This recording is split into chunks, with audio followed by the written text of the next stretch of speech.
दोस्तों, राइजिंग भारत में मैं एडवोकेट राजीव लोचन फिर से मैं आपका स्वागत करता हूं। आज मैं जिस विषय को लेकर आपके सामने उपस्थित हुआ हूं वो है प्रधानमंत्री सुरक्षा में जो चूक हुई पंजाब सरकार के द्वारा, या जो भी सिक्योरिटी लैप्सेस हुए उसके बारे में सुप्रीम कोर्ट ने जो निर्णय लिया, या उन्होंने जांच के लिए एक समिति की गठन की। और लेकिन साथ साथ इस समिति के गठन के द्वारा सुप्रीम कोर्ट ने इस सिक्योरिटी लैब्स के जांच की जिम्मेवारी और एवं उसके जो भी परिणाम निकल के आएंगे, जांच में जो भी रिजल्ट निकल के आएगा, और उसके बारे में सुप्रीम कोर्ट ऑर्डर सुनाएगी। लेकिन ये कई सारे सवाल भी पैदा करती है। थोड़ा सा मैं पूरे घटनाक्रम को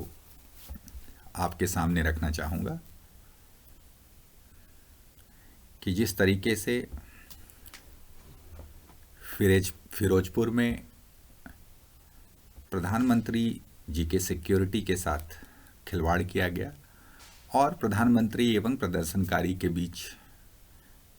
में बहुत कम डिस्टेंस में जो है एक ऐसी स्थिति पैदा हो गई जहाँ पे सिक्योरिटी लैब्स या सिक्योरिटी ब्रीच कह सकते हैं, और सिक्योरिटी रिंग जो है वो करीब करीब टूट चुका था। और नतीजा ये निकला कि प्रधानमंत्री जी ने यह निर्णय लिया कि अब उन्हें जो तय कार्यक्रम के अनुसार जो वहाँ की रैली में जाना था, उसके बजाय वो वहाँ से उन्होंने वापस होने का निर्णय लिया और वो वापस आ गए।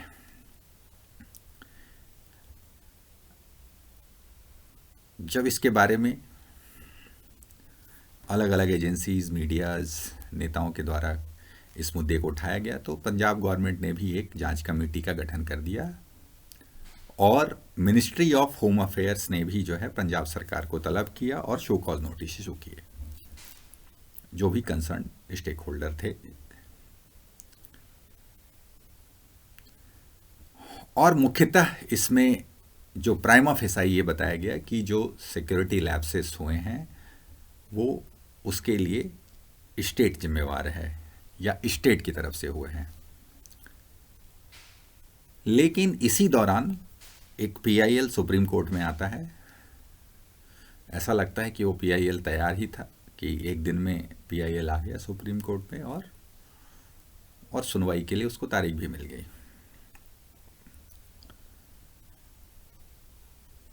और सुप्रीम कोर्ट ने इस घटनाक्रम को बहुत सीरियसली लिया और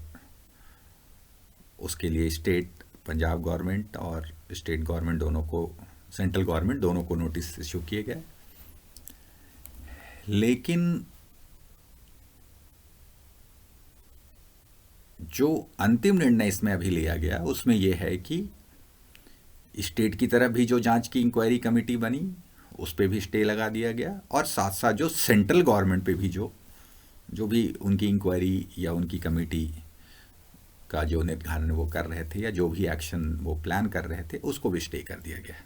और सुप्रीम कोर्ट ने कहा कि हम सुप्रीम कोर्ट के एक रिटायर्ड जज जस्टिस इंदु मल्होत्रा की अगुवाई में एक 5 सदस्यीय कमेटी बनाई गई जो इस विषय पे जांच करेगी।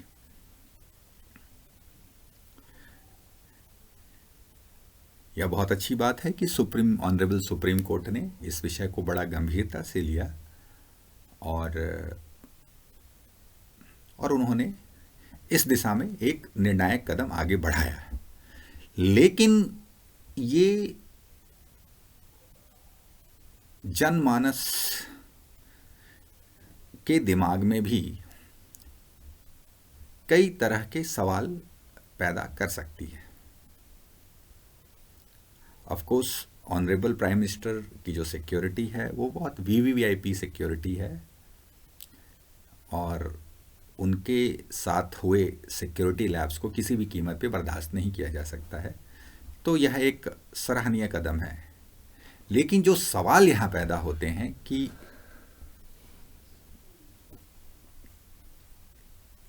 जिसमें सबसे पहला सवाल ये है कि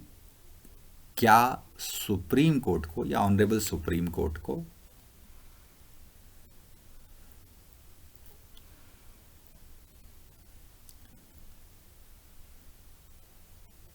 इस फेडरल स्ट्रक्चर में जब केंद्र सरकार और राज्य सरकार के बीच में जब ऑपोजिशन पार्टियां होती है या सिचुएशन इतनी कॉन्फ्लिक्टिंग हो जाती है कि सुप्रीम कोर्ट को किसी भी पार्टी के जांच पे भरोसा नहीं है, तो जो सबसे पहला सवाल है कि क्या सुप्रीम कोर्ट को राज्य सरकार द्वारा बनाई हुई कमेटी पे कोई भरोसा नहीं है। दूसरा सवाल, क्या सुप्रीम कोर्ट को सेंट्रल गवर्नमेंट द्वारा बनाई हुई कमेटी पे कोई भरोसा नहीं है। तीसरा सवाल कि क्या सुप्रीम कोर्ट को सीबीआई जो हमारी सेंट्रल ब्यूरो ऑफ इन्वेस्टिगेशन है उस पे भी कोई भरोसा नहीं है। क्या हमारे ऑनरेबल सुप्रीम कोर्ट को एनआईए पे भी भरोसा नहीं है। ये बेसिक सवाल हैं। कुछ और सवाल आते हैं कि क्या हमारे देश में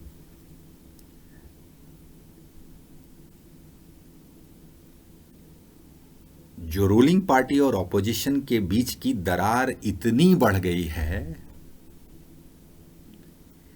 कि वो राष्ट्रीय सुरक्षा से भी समझौता करने को तैयार है।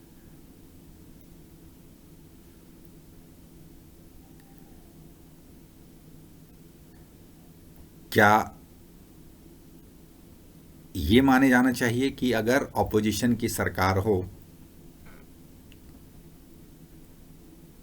तो वहां पे प्रधानमंत्री का अगर विजिट होता है तो उनकी सुरक्षा पे कतई भरोसा नहीं किया जा सकता, जो सुरक्षा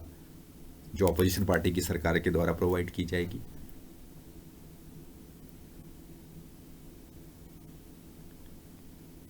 छठा क्वेश्चन या सातवां क्वेश्चन जैसा कि ये कह सकते हैं कि क्या हर विषय में, और जब हम सुरक्षा के विषय की बात कर रहे हैं और ऐसे कई विषय आए हैं कि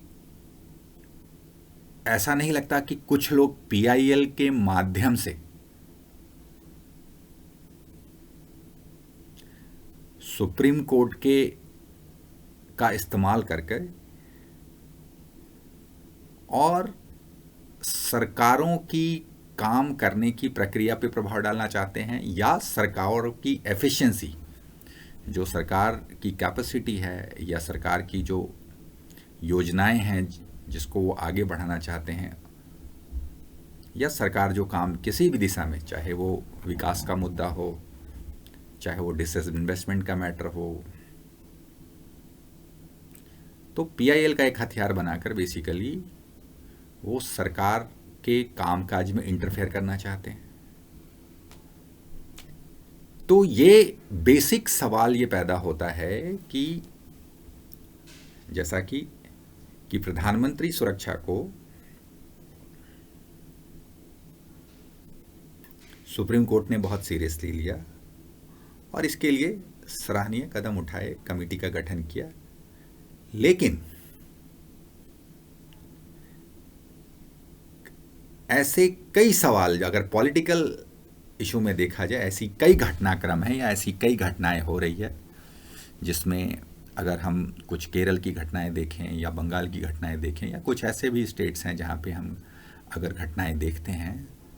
तो जो घटनाएं पॉलिटिकल लीडर या पॉलिटिक्स से जुड़े हुए लोगों का होता है, या जो इस तरह से राजनीतिक दुर्व्यवहार का शिकार होते हैं, तो उनको न्याय कैसे मिल पाएगा? जिसकी कैपेसिटी सुप्रीम कोर्ट तक नहीं होगी पहुंचने की, उन्हें न्याय कैसे मिल पाएगा?